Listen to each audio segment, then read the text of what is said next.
बटियामारि जौसिन गेजेर फरायसालिनि गाहाय फोरोंगिरि आदित्य सिंहखौ बिदाय होबाय।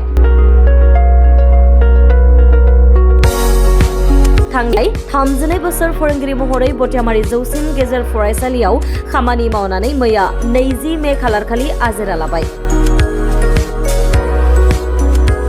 मख'नो गोनांदि तामुलपुर जिल्लानि बेन्दोंआव थानाय बटियामारियाव 1993 मायथाइयाव गायसनजानाय बटियामारि जौसिन गेजेर फरायसालियाव आदित्य सिंहआ 1994 मायथाइनिफ्राय बे फरायसालियाव गाहाय फोरोंगिरि महरै खामानि मावनानै थांनाय 2012 मायथाइयाव सरकारजों गनायथि मोननानै बटियामारि जौसिन गेजेर फरायसालिनिफ्राय 2026 मायथाइनि 20 मे खालारखालि आजिरा लायो आदित्य सिंहआ।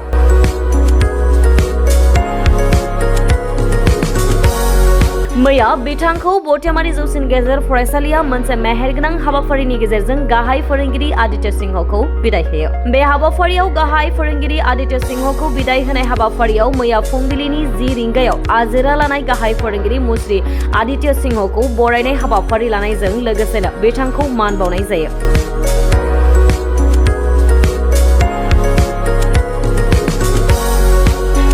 बे बिदाय होनाय एबा मान बावनाय हाबाफारियाव बाहागो लायो बटियामारि जौसिन गेजेर फरायसालिनि एसएमडिसिनि बारग' आफादगिरि मुस्रि गजेन सिंह, सीआरसीसी तिलक राजबंशी, तामुलपुर जौसिन गेजेर फरायसालिनि गोरायुं बिभूति डेका, रामेशपुरी गोजौ फरायसालिनि गोरायुं उमेश दास, बरखपा जौसिन गेजेर फरायसालिनि गाहाय बिष्णु बर्मन, जारगाव जौसिन गेजेर फरायसालिनि गाहाय फोरोंगिरि समेन्द्र ब्रह्म, बिथांजों लोगोसेनो आजिरा मोननाय गाहाय फोरोंगिरि आरो ओनसोलनि मेलेमजिबि समाज सिबियारि फरायसालिनि फरायसा फरायसुलि आरो दिथागिरि ओनसोलनि रायजो राजाया बे हाबाफारियाव बाहागो लायो।